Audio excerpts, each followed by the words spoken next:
नमस्ते, this is very right. Indian politics divided है। Normal लोगों में से एक ग्रुप ऑफ पीपल अलग हो गया है जो कि हेटफुल और डिसग्रंटेड हैं किसी एक व्यक्ति और ग्रुप और उनसे एसोसिएटेड लोगों के प्रति। मैं अभी कुछ ही देर में आपको ये प्रूव करूंगी साइंटिफिक और हार्ड फैक्ट्स के साथ कि किस तरीके से ये नफरत से भरा हुआ ग्रुप दूसरों को नफरत फैलाने वाला और नफरत से भरा हुआ बताकर पॉलिटिकल डिवीजन क्रिएट करता है। अब तक आप लोग समझ गए होंगे कि मैं मोदी और मोदी विरोधियों के बारे में बात कर रही हूँ। आपने सर्वेस देखे होंगे जिसमें मोदी की एक्सेप्टेबिलिटी 70 to 80% है, बचे ये 10 to 20% लोग। अब ये 10 to 20% लोग ऐसे हैं जो किसी भी सिचुएशन में मोदी को एक्सेप्ट नहीं करते। कोई भी काम किया हो, कैसा भी काम किया हो, ये लोग उसमें से नेगेटिव निकाल ही लेते हैं। हार्ड फैक्ट ये है कि एक पर्सन जो पीएम की कुर्सी पे बैठा है 100% टाइम्स क्या वो कोई ऐसा काम कर रहा है जो गलत ही हो। नॉर्मल लोग किसी काम को गलत बताते हैं और किसी काम को सही बताते हैं, लेकिन ये 10-20% लोग हमेशा गलत ही बताते हैं। प्राइम मिनिस्टर नरेंद्र मोदी और अमेरिकन प्रेसिडेंट डोनाल्ड ट्रंप के साथ हम एक पैरेलल ड्रॉ कर सकते हैं। जो ट्रंप के साथ यूएस में हो रहा है वही सेम इंडिया में नरेंद्र मोदी के साथ हो रहा है। Trump derangement syndrome is a thing. ये एक मेंटल डिसऑर्डर है जहाँ पे लोगों का ट्रंप के प्रति हेट्रेड इतना इंटेंस है कि उनका जजमेंट इम्पेयर हो रखा है। ऐसे लोग ट्रंप के किसी भी एक्शन पे जजमेंट शो नहीं कर पाते हैं, वो सिर्फ हेट्रेड शो करते हैं। सेम चीज मोदी के साथ भी है। मोदी के प्रति इन लोगों की हेट्रेड इतनी ज्यादा है कि इनका भी जजमेंट इम्पेयर हो रखा है। ये प्रॉब्लम इंटेलेक्चुअल्स के साथ ज्यादा है क्योंकि वो इसे जस्टिफाई कर सकते हैं।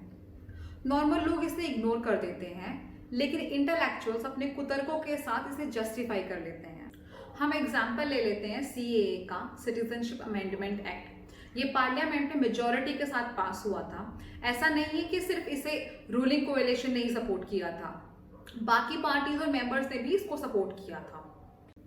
इस एक्ट अमेंडमेंट में ऐसा कुछ भी नहीं था जिसको कंट्रोवर्शियल बोला जाए। ये 20-30% डिरेंजमेंट सिंड्रोम वालों ने इसके अगेंस्ट एक नैरेटिव बिल्ड करना शुरू किया, अपना हेट फिल्ड प्रोपेगेंडा फैलाया, जिसका रिजल्ट एंड में ये हुआ कि दिल्ली में कम्युनल राइट्स तक हो गए, इंडिया में सिविल वॉर जैसी सिचुएशन हो गई।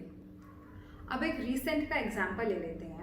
इस लॉकडाउन के दौरान मोदी ने हमें 2 सेरेमोनियस चीज़ें करने के लिए बोली, जिसमें हमें अपना जेस्चर ऑफ ग्रेटिट्यूड शो करना था अपने हेल्थ वर्कर्स, पुलिस मैन और जो लोग कोरोना के अगेंस्ट फाइट कर रहे हैं उनके लिए। अब जो ये डिरेंजमेंट सिंड्रोम और इम्पेयर्ड जजमेंट वाले थे, इनसे हमें पता चला, मोदी ने तो ऐसा कुछ बताया नहीं था, लेकिन इनसे हमें ये पता चला कि ये कोरोना भगाने के लिए है। अब ये इम्पेयर्ड जजमेंट वाले इसे क्रिटिसाइज करने के लिए डिस्टॉर्टेड लॉजिक बनाते हैं, क्योंकि रियल चीज को तो क्रिटिसाइज कर नहीं सकते हैं, और इसी डिस्टॉर्टेड लॉजिक को फिर क्रिटिसाइज करते हैं, मतलब खुद ही गोबर करके उसमें अपने ही पैर मारना। ये हर एक उस पर्सन के अगेंस्ट हेट रखते हैं जो मोदी को कभी एक बार किसी एक पॉइंट पे भी सपोर्ट करते, उसके ऊपर टूट पड़ते हैं। बीजेपी रूलिंग और बीजेपी नॉन रूलिंग स्टेट्स के लोगों से इनका बिहेवियर बिल्कुल अपोजिट ही होता है, और ऐसे ही मोदी गवर्नमेंट की फीमेल पॉलिटिशियंस के प्रति एक्सट्रीम हेट्रेड रखते हैं। इनको जबरदस्त तरीके से टारगेट किया जाता है, जैसे कि स्मृति ईरानी, निर्मला सीतारमण, और बीजेपी के मुस्लिम और दलित लीडर्स को भी ऐसे ही टारगेट किया जाता है, जैसे हमारे प्रेसिडेंट रामनाथ कोविंद, मुख्तार अब्बास नकवी और केरला के गवर्नर आरिफ मोहम्मद खान हो गए। नहीं तो इंडिया में मुस्लिम और दलित 2 ऐसे ग्रुप हैं जिनसे बिलोंग करने वाले लीडर्स को रीजनेबली भी क्रिटिसाइज नहीं किया जा सकता। अगर ये वीडियो आपको पसंद आया तो इसे ज़्यादा से ज़्यादा शेयर करें, लाइक करें।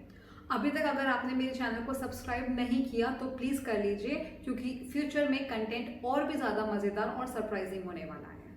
नमस्ते।